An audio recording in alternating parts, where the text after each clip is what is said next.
We're on our way to the annual Hackers Congress at the Parallel Polis Center in Prague. It draws crypto-anarchists from across Europe, people who employ encryption technology to keep their internet activity private. The Bitcoin is their currency of choice. At the center's Bitcoin coffee bar, you can't buy a drink with regular cash or cards, only Bitcoins. So I might as well put my bills away again. But right across the way is an ATM which dispenses Bitcoins. First, I have to download an app to my cell phone, a digital wallet to store my Bitcoins. Martin Wismeier explains how easy it is to use the app. Just set it to receive, then hold your mobile in front of the ATM. Within seconds, my Czech crowns become 6.51 milli-Bitcoins. 6.59 milli-Bitcoin. Milli-Bitcoin? Yes. I use a chip implant. I created it in 2014. See, you can see the tiny little chip. Wow. Half of it is antenna and the other half is the chip. So if, for example, I want these Bitcoins are on here, and if I want to buy a Red Bull, for example, there, I can show you. Yeah, let's have a look.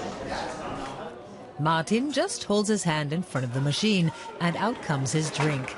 He says this is the future. I don't believe that. Oh, you want it again? Anybody wants a Red Bull?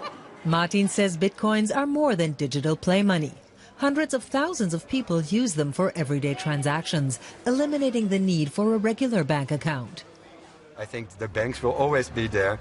It is just that people have an option now. For the first time in history, this is the first money which is issued by the people and it is owned by the people. There is no banker required. Yeah. It's like where we are going, there is no banks. The Bitcoin is a currency that's generated on the internet, but how? As I learn here, it's quite simple. To produce a Bitcoin, a computer must process certain transactions. In return for these services, it's rewarded in Bitcoins. This activity is known as mining. But only a maximum of 1,800 Bitcoins can be generated per day. That's the predefined limit. So the more people are involved in mining for the currency and the more computers are processing the transactions, the less likely it is that a single computer will be rewarded with Bitcoins. So today, anyone wanting to earn large amounts of Bitcoins needs to have huge pools of computers or mines. Competition is becoming fiercer, as there's only a finite and predefined number of Bitcoins which can be mined. So the Bitcoin works like a precious resource, such as gold. The more people seek to acquire it, the more valuable it becomes.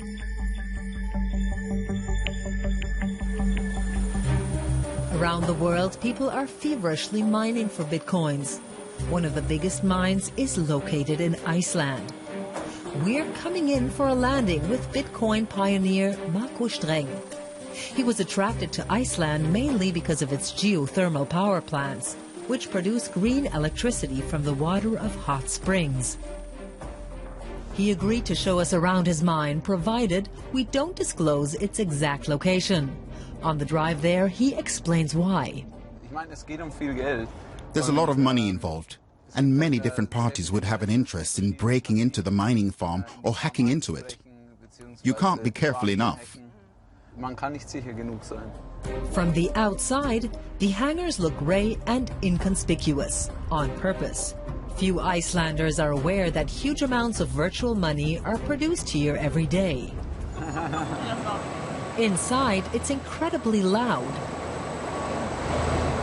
My God, how many machines are there? There are over 10,000 graphic cards on this side alone, more than the world's biggest supercomputer. What do you earn here per day? If I told you that, straight away all our competitors could draw a conclusion as to how large we are. In theory, that would give them a competitive advantage. Roughly. I really can't tell you. What he will tell me is that the electricity bill for his mine is €1 million a month. Most of that spent cooling the computer processors.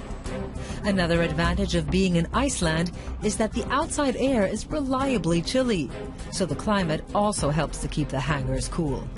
In future, Markustreng plans to set up new steam-powered mining farms. He believes that in an increasingly uncertain world, the value of the Bitcoin can only go one way, up. What makes the Bitcoin special is this independence from the financial world. And that's almost always the banks. And of course, we've seen in the past that this system is, in many places, doomed to failure. Markustreng is even considering building his own geothermal power plant. After all, he's got to invest the money he's earned somewhere. Money earned by producing a lot of hot air.